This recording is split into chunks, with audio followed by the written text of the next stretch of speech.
Hello, in this video I'll show you how you can edit and process your raw file and make it pop when it comes to editing your raw files in Camera Raw or even Lightroom, and later on we shall be proceeding to Photoshop to work on the skin tones and have beautiful skin tones for this very image. So we're just going to come and first of all correct the light and contrast issues regarding this very image. So for this I'll just come to my highlights and I'll take the highlights down.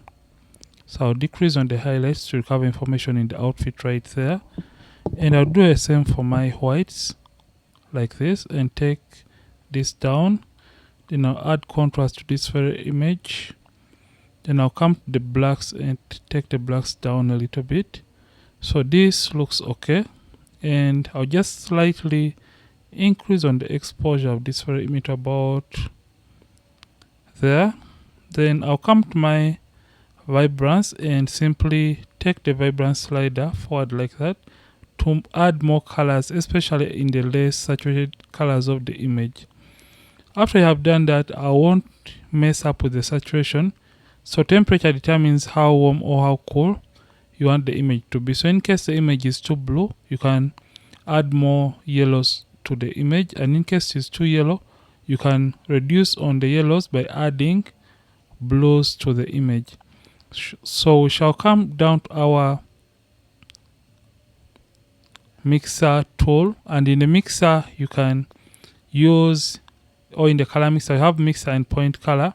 So for point color you can manipulate so many colors by simply getting the color picker tool, and for example you sample a color that you want to manipulate or change, then you can come to the hue and you change that color accordingly. So I'm just going to hue the blues a little bit to about right there, looks okay. And you can play around with the saturation values in case you want to either increase on the intensity or reduce on the intensity of that given color. So I'm just going to slightly reduce on the intensity of that, and I'll play around with the luminance just like that to darken that color. So hue is all about changing the color, saturation is the intensity of a color, and luminance is the brightness level of a given color. Then when you come to the mixer option, we have these other colors. We still have hue, saturation, and luminance. So if you had to come to the hues once again and we play around with the blues, you can see how it is going to be affecting the blues in this very image. So you can make the blues more towards the purples, and you can make the blues towards the aqua side and get that kind of teal look. So I'm just going to leave it about there. And luminance is the brightness level of a color. Saturation is the intensity of a given color. You can increase on the intensity of the blues, or you can decide to reduce on the intensity of the blues to your taste or to your liking. So I'm just going to slightly increase on the intensity of the blues to about 7. I feel like that is okay. Then we have another tool that is the color grading tool, whereby you can affect each individual color and add a given color regarding the midtones, the shadows, and the highlights. So for this, I'm just going to add a tiny bit of oranges to my, so I'm just going to add the oranges to the midtones rather. So I'm just going to come to my midtones and add oranges. So move this pointer towards that side and just move it just like that towards the oranges. So this is going to help me have a better skin tone or skin color. You can see before and after, but I feel like that is too saturated. I'm just going to slightly reduce on the intensity of that. So you can see before and after for just adding that given color to the midtones. So in case you want the raw file to pop even more, you can scroll down to your calibration, and in calibration you can make the blues and reds pop by coming to saturation and just moving this forward. So if at all I'm to move this all the way forward, you can see the effect to the image. So for this I'm just going to add a tiny bit of the saturation under the blue primary, and you can see before and after. It is very, very subtle. So for the next step, we are basically going to come and open the image. So click on open to open the photo in Photoshop. So in Photoshop, we are going to deal with skin tones like I mentioned at the start of this very video. So in order to deal with skin tones, you just want to sample an area that has skin tones in this very image. So for the method or technique that we are going to be using for this very video, you're just going to come and use the solid color because it's very simple and easy to follow along. So I'll just come to adjustments and come to solid color.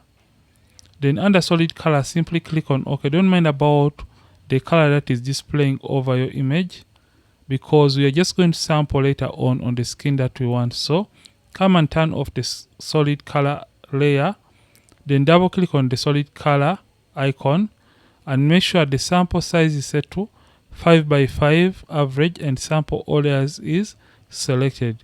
So for this, we're just going to sample a color that works for our kind of skin tone. So I'm just going to sample from this very area, and you can see it is going to sample that color and it's going to be displaying right there. Click OK.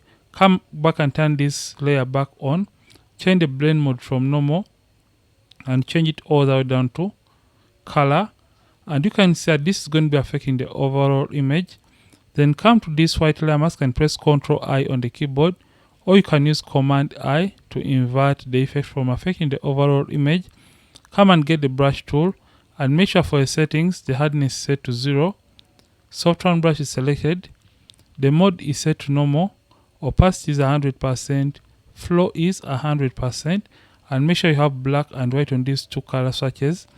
In case you have any color that is not black and white on these swatches, you can reset that by pressing D on the keyboard to reset it to the default black and white, or you can simply click on the tiny swatches. Make sure white is the foreground color. You can switch between black and white by using this arrow key. So make sure white is the top color, meaning the white brush is going to be painting or revealing the color that we hid behind this black mask. So remember, in Photoshop, white is going to reveal and black is going to hide. So you're just going to paint using a white brush over the skin. So just paint over the skin like that, and you can see it is painting a very nice and uniform skin tone all over those areas. So just paint over the skin.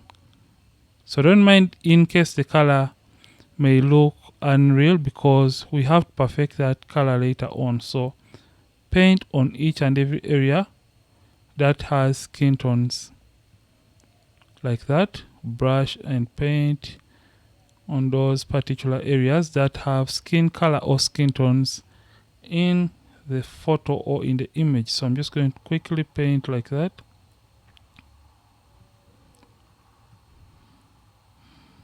I hope you can see how it is now creating a beautiful and uniform skin color or skin tone for this very image. So don't mind if the color is looking unnatural because we later on have to perfect this color so that it can look real and it can look a little bit more realistic. So let me just quickly paint on those areas. So either you can zoom in by using Ctrl plus on the keyboard, or you can use Command plus to zoom in so that you can be precise with the painting process. So I'll come to the other areas like the shoulder right here and paint. And you can see as soon as you paint on those areas, it's going to eliminate some of the green tones that are existing within those areas. So I'm just going to paint over the hand and the fingers. So you can see we have eliminated that kind of green color cast in those particular areas. And right now, the skin all over the image is now looking nice and uniform. So in case you have painted extras and you don't want to paint a given area, make sure you use black as the foreground color, and you can use black to erase and white to paint. So black is to erase and correct areas that you do not want to paint in the first place. So this is what we have been able to achieve. So remember, to make it look natural and real, just come the opacity and reduce on the opacity of this color, just like that, so it can look real and it can look a little bit more realistic. So I'm just going to go with about 57, and in case it's looking too saturated, all you have to do is simply coming and creating a hue and saturation adjustment layer and select the reds, and you can come and turn down the lightness like that, and you can as well reduce on the saturation slightly for the image. So this is what we have for the skin tones. Yeah, so let's look at the before and after for the skin tones. This is the image before, after, before, after, before and after. Look at how amazing and uniform the skin tones have gotten to look by simply adjusting sliders. And the other thing that you can as well use selective color to make adjustments in the image. So for example, you can come to the blues and you manipulate the blues by simply adding more cyans to the blues, or you can add reds to the blues. You can even add magentas to the blues, or you can even decide to add greens to the blues. So depending on the type of coloring that you want, you can go in for that kind of effect or color. So you can choose any color independently in the selective color and adjust it accordingly. For example, you can come to the blacks and decide to add some little bit of cyans to the blacks, and you can even intensify on the blacks by moving or adding more blacks in the blacks of the image. So this is how you can simply understand how to edit and make your photos pop or your raw files pop in Photoshop. I hope you have learned a thing or two from this very video. Don't forget to like the video and don't forget to subscribe in case you're watching and you aren't subscribed to this channel. Ronix from Ronix Photography. Thank you for watching, and I'll see you in yet more videos on this channel. Don't forget to keep practicing and as well keep creating.